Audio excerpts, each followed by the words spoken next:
네, 안녕하세요. 흉부학개론의 이성수입니다.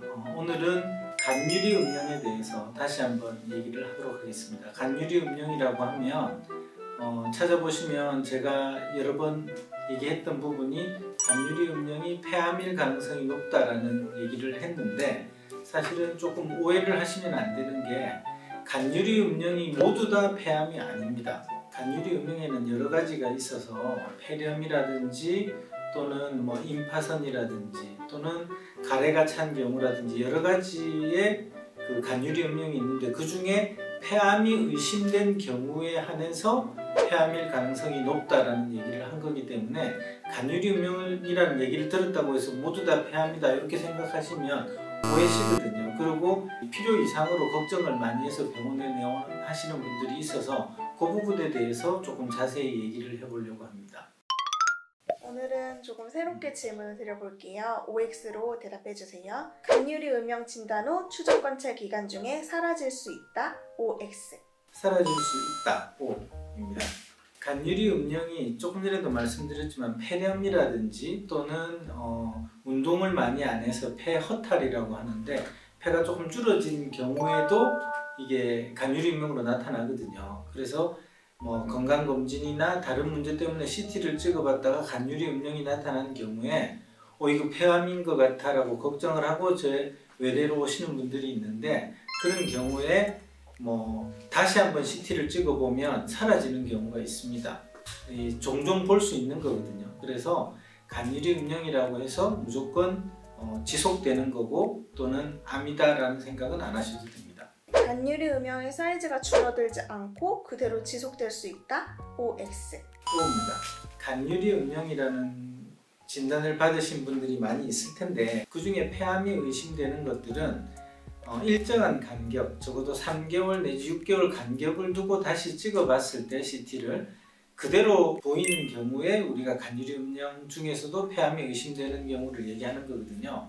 근데 그게 1년이 지나도 2년이 지나도 5년이 지나도 그대로인 분들이 있습니다. 그래서 그런 분들을 많이 본 선생님들은 굳이 수술할 필요가 있냐라는 얘기를 합니다. 그렇지만 지속되는 경우도 있고 진행하는 경우도 있고, 그렇기 때문에 요거를 일률적으로 무조건 괜찮다라고 보시면 안 됩니다. 그래서 정기적으로 검사를 해보셔야 됩니다. 악화되는 간유리 음령이 존재한다. OX. O입니다. 조금 전에 지속되는 경우도 있다고 했지만 악화되는 경우도 분명히 있는 거거든요. 그래서 어떤 경우에는 악화를 하고 어떤 경우에는 지속하는지는 사실은 알 수가 없는 거예요. 그래서 정기적으로 CT를 찍어서 문제가 있는지 없는지를 보는 겁니다. 그래서 순서를 보면 순수 간유리 음령이라고 해서 아주 살짝 뿌옇게만 보이는 경우에서부터 그 뿌옇게 보이는 게 조금씩 농도가 증가를 하다가 하얗게 고형 부분이 조금 나타나기 시작하거든요. 그래서 그 고형 부분이 점점 커지다가 나중에는 고형만 남게 되는 게 일반적인 그 선암의 진행 방향이거든요. 그래서 처음에 순수리 간유리 음령에서부터 고형이 될 때까지 그 스펙트럼이 있기 때문에 그 어느 시점에서 수술하는지에 따라서 수술 범위도 달라지고 하기 때문에 가능한 한 초기에 저는 수술하는 게 좋다라는 말씀을 드렸던 겁니다. 간유리 음령은 단일 하나로만 존재한다. OX. X입니다. 간유리 음령이 말씀드렸지만 아주 초기에 나타나는 폐암의 전구병변 또는 폐암이다 라고 얘기를 했었는데, 간유리 음령이 여러 개 있는 분들이 간혹 보이거든요. 그러니까 하나만 있다면 그것만 절제하면 되겠지만 두세 개 있다 그러면 어쩔 수 없이 그거까지도 절제를 합니다. 그렇지만 한 7개, 8개 이런 식으로 나타난 분들도 드물지만 있거든요. 그래서 그런 부분에 대해서는 아직 연구가 많이 부족하지만 그 간유리 음령의 스펙트럼 중에 조금 더 진행해 보이는 부분에 대한 수술을 해서 이게 암이다라는 게 진단이 되면 거기에 맞는 어떤 그 유전자 검사를 통해서 어떤 항암제나 이런 걸 쓸 수 있다면 나중에 혹시 문제가 된다 해도 치료를 할 수 있기 때문에, 그리고 일반적으로 폐암이 아주 치료 성적이 안 좋다라고 알고 계시지만 간유리 음령은 치료 성적이 아주 좋아요. 그러니까 여러 개 있다고 해서 크게 걱정을 안 하셔도 됩니다. 5년, 10년이 지나도 크게 변하지 않는 간유리 음령도 있고 진행하는 것을 찾아서 치료를 하고 그 외에는 조금 지켜본다고 해도 절대 문제가 되지 않으니까 너무 걱정하지 않으셔도 됩니다.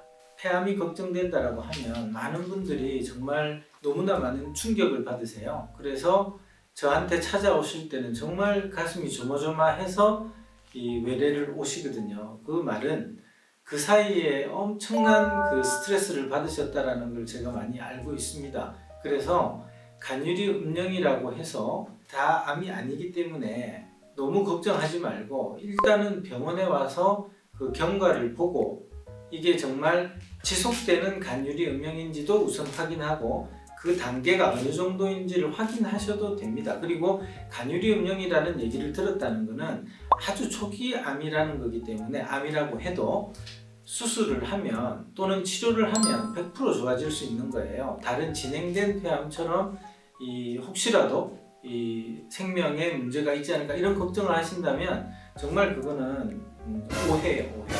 그래서 걱정하지 마시고 불안해하지 마시고 의료진하고 충분히 상담해서 치료 방향을 결정을 하시면 됩니다. 또 한 가지는 저희 병원에서 이제 논문으로 아직은 그 발표는 하지 않았지만 저희 병원 데이터를 보면 순수 간유리 음령부터 해서 고형 부분이 전체 간유리 음령의 50% 이하인 경우에 지금까지 하나도 재발이 없어요. 그러니까 간유리 음령만 있다라고 듣고 오신다면 절대로 걱정 안 하셔도 된다라는 부분을 꼭 강조하고 싶습니다. 그래서 오늘 그 간유리 음령에 대한 오해와 진실에 대해서 조금 다시 한번 말씀을 드렸는데요. 아무래도 이 부분은 많은 분들이 관심을 가지는 부분이기 때문에 혹시라도 다시 궁금하신 게 있으면 질문을 해주시면 그 부분에 대해서 충실히 답변을 드리도록 하겠습니다. 앞으로도 그 흉부학개론 많이 애용해 주시고 응원 부탁드리겠습니다. 감사합니다.